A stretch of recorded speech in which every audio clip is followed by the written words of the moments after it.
Bonjour, bienvenue pour la nouvelle vidéo sur les matrices. Toujours dans le chapitre les maths du roboticien. Première partie, les matrices. Donc qu'est-ce qu'une matrice? Donc une matrice est en réalité un tableau. Donc une matrice se représente de cette façon. Donc au final ça correspond à un tableau. On a des lignes et des colonnes, sauf qu'elles ne sont pas représentées. Donc c'est juste des numéros espacés entre eux. Et c'est les espaces qui définissent les frontières entre les lignes et les colonnes. Et donc cette matrice, la matrice M, elle vaut ceci. Donc les matrices, comme je disais, elles ont des colonnes et des lignes. Donc par exemple ici la matrice M, elle a 3 colonnes et 2 lignes. Donc M est une matrice 2 par 3. Donc on met tout le temps les lignes d'abord et ensuite les colonnes.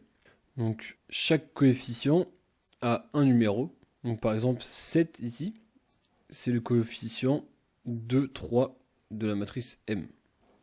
Parce qu'on est à la deuxième ligne, troisième colonne. Donc il est important de ne pas se tromper entre ligne et colonne pour pas écrire n'importe quoi. Ou intervertir deux numéros.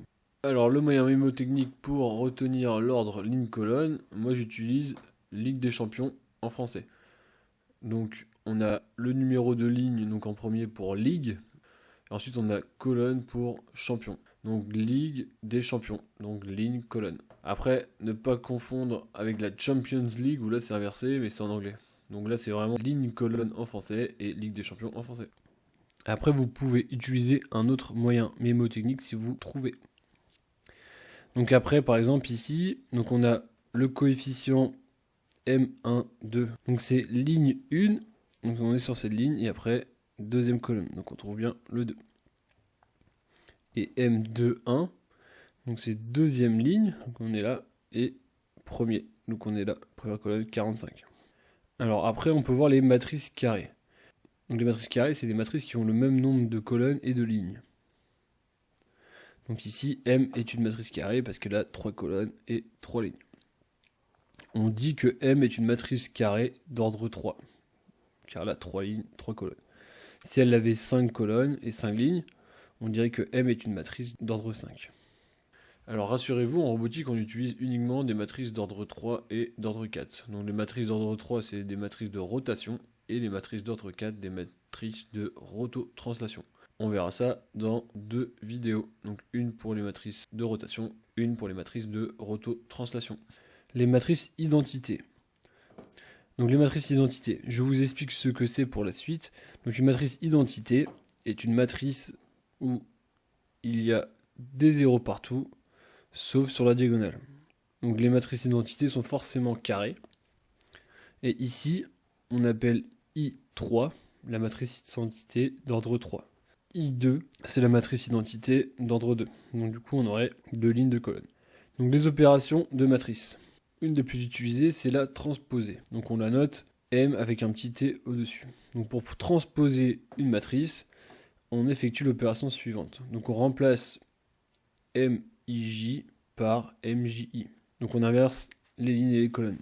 Par exemple, si on prend le 7, donc c'est ligne 2, colonne 3, et ben le 7 il va passer en colonne 2, ligne 3. Colonne 2, ligne 3. Et on fait ça pour tout. Donc c'est une inversion des lignes colonnes, comme un miroir.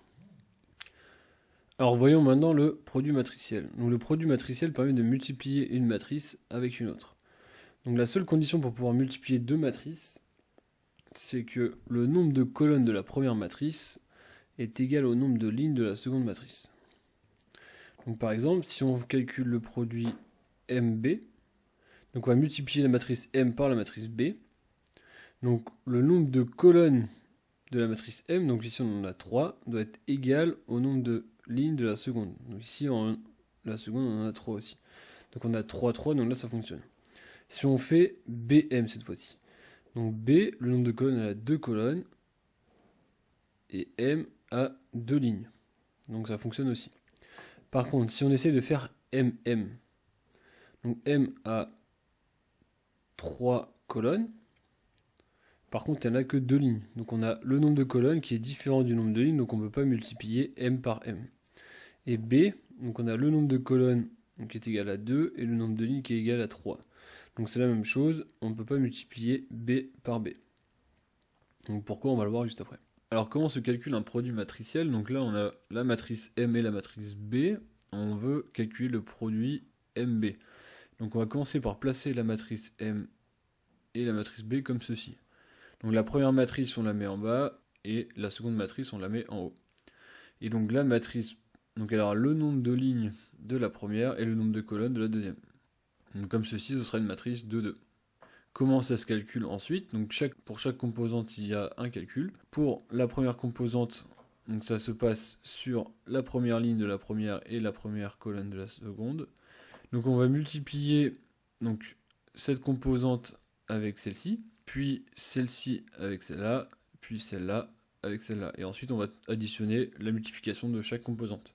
Donc ici, ça nous donne 2 fois 7, plus 2 fois 0, plus 1 fois 4. Donc ça nous donne 2 fois 7, 14, plus 2 fois 0, donc 0, donc on reste à 14, plus 1 fois 4, 4, donc ça nous donne 18. Donc pour la seconde composante, comme on reste ici, donc cette fois-ci on a la même ligne, et par contre c'est la deuxième colonne ici. Donc on a 2 fois moins 1, donc ça fait moins 2, plus 2 fois 3, 6, donc 6 moins 2, ça fait 4, plus 1 fois 2, 2, donc ça fait 4 plus 2, 6. La troisième composante, donc cette fois-ci c'est la deuxième ligne, et on utilise la première colonne ici. Donc ça fait moins 2 fois 7, moins 14, plus 0 fois 6, 0, plus 7 fois 4, 28. Donc 28 moins 14, 14. Et donc la dernière composante, cette fois-ci, c'est la deuxième ligne avec la deuxième colonne. Donc ce qui nous donne moins 2 fois moins 1. Donc moins et moins, ça fait plus, donc ça nous donne 2. 6 fois 3, donc 18, plus 2, donc ça fait 20. Et ensuite, 7 fois 2, 14. Donc 14 plus 20, 34. Donc on a calculé le produit matriciel entre la matrice M et la matrice B. Et le produit nous donne cette matrice. Alors le déterminant d'une matrice, donc c'est une opération qui permet de calculer un scalaire à partir d'une matrice, et le calcul du déterminant permet de savoir si une matrice est inversible ou non. C'est-à-dire si on peut faire l'inverse de la matrice. Alors on ne va pas regarder dans cette vidéo comment se calcule un déterminant, car c'est assez complexe et pour un roboticien ça n'a pas trop d'intérêt. Donc ce qu'il faut retenir du déterminant, c'est qu'il permet de calculer un scalaire qui permet de nous dire si une matrice est inversible ou non. Donc à savoir qu'en robotique, donc avec les matrices qu'on va utiliser, donc les matrices de rotation et les matrices de rototranslation, on n'a même pas besoin de se poser la question car elles sont systématiquement inversibles. Alors la matrice inverse, donc la matrice inverse de la matrice M est notée M exposant moins 1. Donc la matrice M-1 est la matrice inverse de la matrice M, de telle sorte que le produit de la matrice M par son inverse nous renvoie une matrice identité. Donc pour un roboticien, ce qui est important de connaître, c'est que calculer l'inverse d'une matrice, ça existe. On le verra pourquoi sur le chapitre sur les matrices de rototranslation et les matrices de rotation. Donc on verra pas dans cette vidéo comment se calcule une matrice inverse, car il faudrait une vidéo entière sur le sujet. Et voilà, c'est la fin de la vidéo sur les matrices. A plus, ciao!